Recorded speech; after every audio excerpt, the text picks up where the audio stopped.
दोस्तों, क्या आप लोग मेरी बात पर यकीन करेंगे अगर मैं कहूं कि अफ्रीका के एक छोटे से देश बुर्किना फासो में सरकार खुद गांव वालों को ट्रैक्टर गिफ्ट करती है, वो भी बिना कोई लोन, बिना कोई कागज के। क्या आप यकीन करेंगे कि वहां की सेना सड़कें भी बनाती है, पुल बनाती है, अस्पताल भी। और क्या आप लोग सोच सकते हैं कि वहां का राष्ट्रपति महल नहीं बल्कि किसानों के खेत में नजर आता है। यह है अफ्रीका के दिल से उठती हुई एक असली कहानी।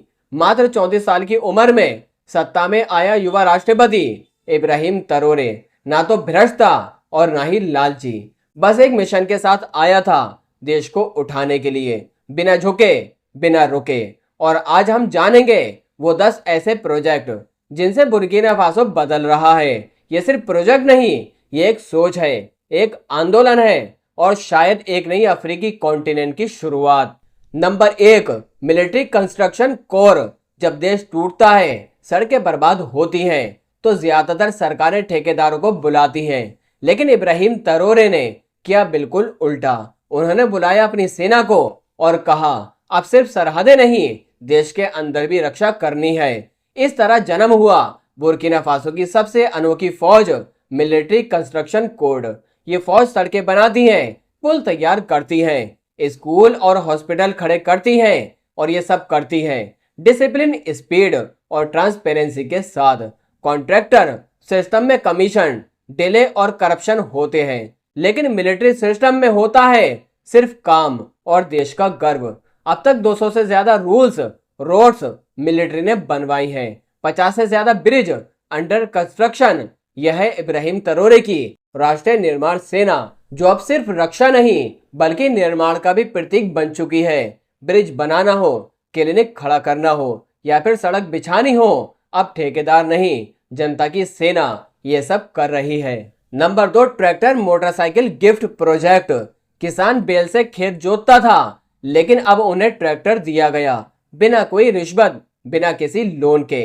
1000 से ज्यादा ट्रैक्टर किसानों को दिए गए। ये कोई सपना नहीं, यह है इब्राहिम तरोरे का सबसे ऐतिहासिक और सबसे क्रांतिकारी project, tractor motorcycle gift initiative. इस योजना के तहत पूरे देश में चुने गए गांव के वास्तविक किसान, जिनके पास जमीन तो थी लेकिन संसाधन नहीं था, इन किसानों को सम्मानित किया गया और उनके हाथों में दी गई ट्रैक्टर की चाबियां।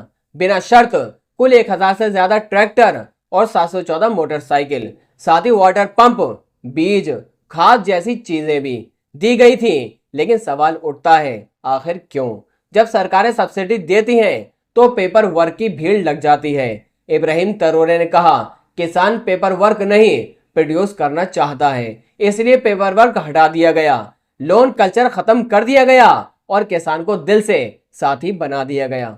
इब्राहिम तरोरे जानते हैं, जो खेत में काम करता है वही असली योद्धा होता है, इसलिए उनके लिए ना कोई बैरियर, ना कोई पॉलिटिक्स, सिर्फ ईमानदारी से एक तोहफा। Number 3, youth tech training center. आज का युवा सिर्फ डिग्री नहीं चाहता, उसे चाहिए स्किल्स, टूल्स और फ्यूचर ट्रेनिंग। इब्राहिम तरोरे ने इसे समझा और एक क्रांति शुरू की, यूथ डिजिटल ट्रेनिंग सेंटर, जहां टेक को वेपन बनाया गया विकास का।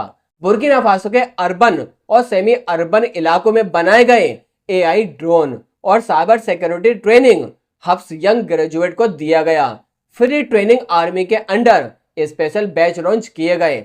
फोरटेक वॉरियर्स एग्रीकल्चर में ड्रोन यूज और साइबर ट्रैकिंग सिखाया गया। ये सेंटर कोई फैंसी आईटी पार्क नहीं, यह है गांव और शहर के बीच के पुल, जो एक नए बुर्किना फासो को टेक से जोड़ रहे हैं। जब गांव का बेटा लैपटॉप पर कोड लिखे और वही कोड देश की साइबर सुरक्षा करे, तो समझिए एक सोल्जर सिर्फ वर्दी में नहीं होता।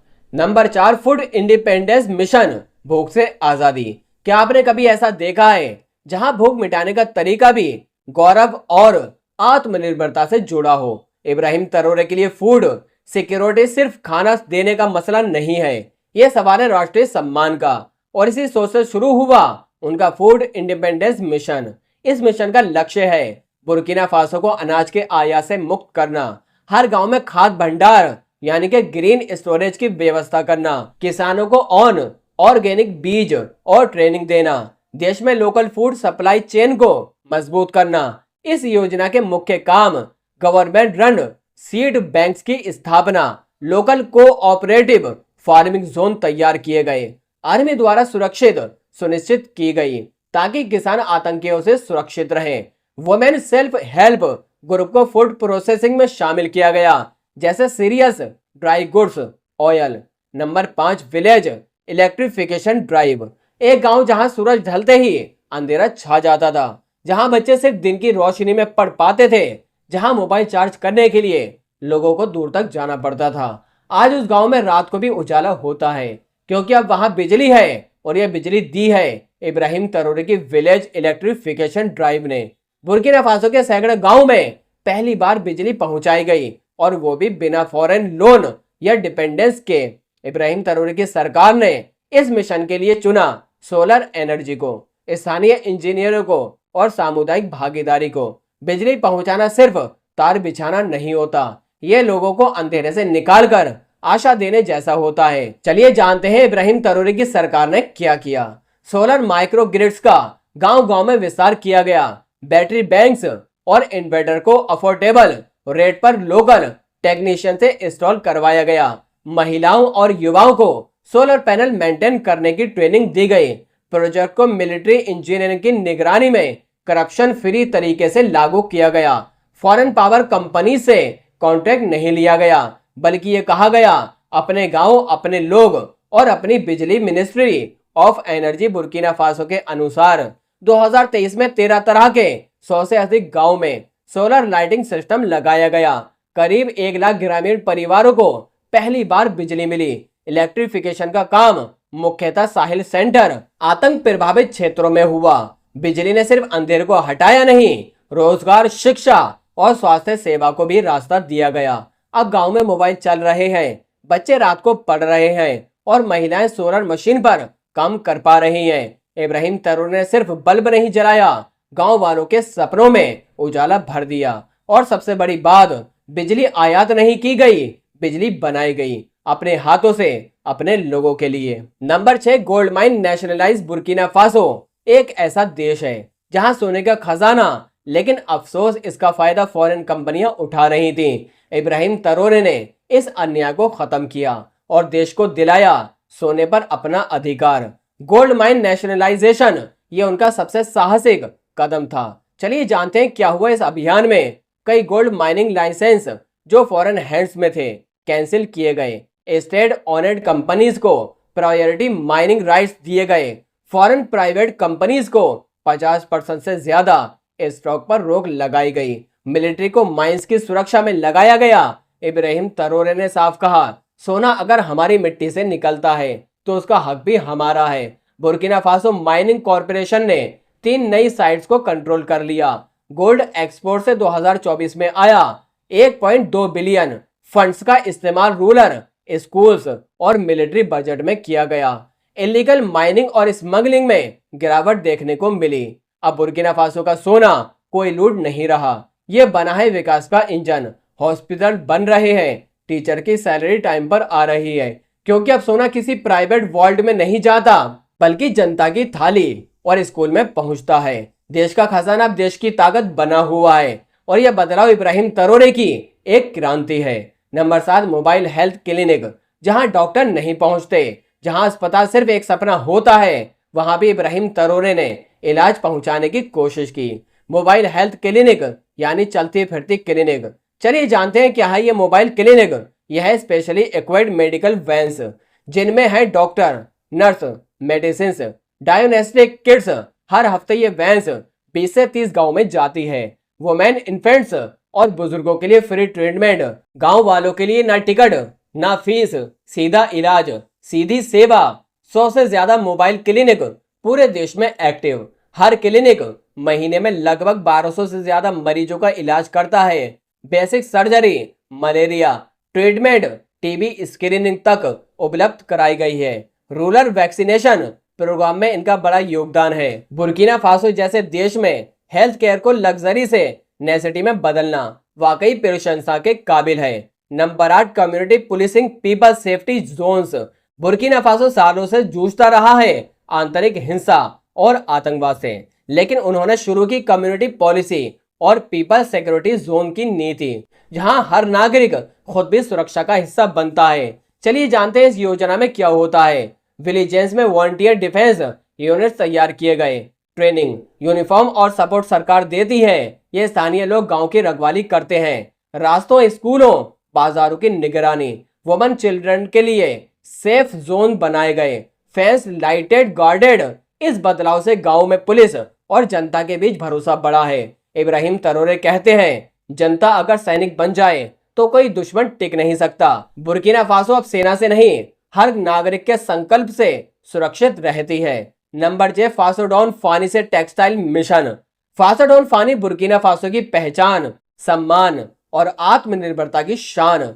लेकिन एक दौर वो था जब यह कपड़ा सिर्फ इतिहास के पन्नों में रह गया था। आज इब्राहिम तरोरे की सरकार ने इस खोई हुई विरासत को फिर से जिंदा कर दिया है और उसे एक राष्ट्रीय आंदोलन में बदल दिया है। चलिए आपको बताते हैं क्या है फासोडोन फानी। ये एक हाथ से बुना हुआ पारंपरिक कपड़ा होता है जिसे स्थानीय कॉटन से तैयार किया जाता है। इसका मतलब होता है cloth of the home land, यानी माटी से जुड़ा हुआ वस्त्र।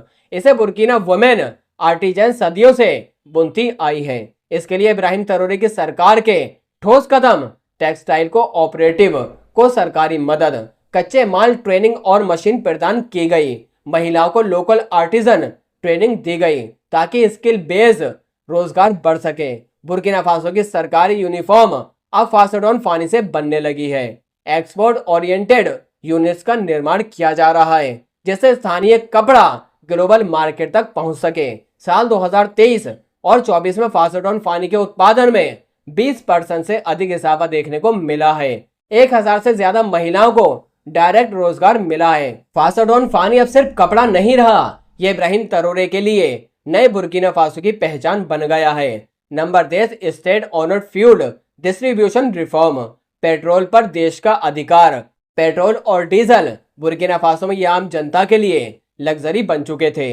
फॉरेन कंपनीज की मोनोपोली, भारी टैक्सेस और ब्लैक मार्केटिंग। लेकिन इब्राहिम तरोरे ने फ्यूल को व्यापार से हटाकर जनता की जरूरत बना दिया है। फॉरेन ऑयल इंपोर्ट कॉन्ट्रैक्ट को रिनोगियोशिएट किया गया है। स्टेट ऑन फ्यूल कंपनी सुना को प्रायोरिटी दी गई है। विलेज लेवल पर मिनी फ्यूल डिस्ट्रीब्यूशन यूनिट्स खोले गए हैं। ब्लैक मार्केट के खिलाफ मिलिट्री लेड रेड्स चलाए गए हैं। इब्राहिम तरोरे का साफ संदेश था, पेट्रोल पर अधिकार उसका होना चाहिए जो उसे चलाता है, यानी आम आदमी। क्या आपने कभी सोचा था कि एक युवा राष्ट्रपति खेतों में ट्रैक्टर भी पहुंचाएगा? क्या आपने कभी सोचा था कि एक नेता अपनी कुर्सी के लिए नहीं, अपने देश के भूखे बच्चों के लिए जिएगा? इब्राहिम तरोरे ने न सिर्फ सड़कें बनाई, रास्ते खोले हैं। उन्होंने स्कूल नहीं खोले, भविष्य के दरवाजे खोले हैं। बुर्किना फासो एक समय पर दुनिया के सबसे गरीब देशों में से एक देश था, लेकिन आज वहां से एक आवाज आ रही है, हमें ना लोन चाहिए, ना सिंपैथी, हमें बस अपना हिस्सा चाहिए, मेहनत से, ईमानदारी से। इब्राहिम तरोरे, जिसने बुर्किना फासो में 10 मेगा प्रोजेक्ट बनाकर इतिहास रच दिया, उसके बारे में आप लोगों का क्या कहना है? कमेंट करके जरूर बताएं। अगर आपको ये वीडियो अच्छी लगी हो तो इसे लाइक करके, चैनल को सब्सक्राइब करके बेल आइकन प्रेस जरूर कर लें ताकि हमारी आने वाली हर वीडियो की नोटिफिकेशन आप तक जरूर पहुंच सके।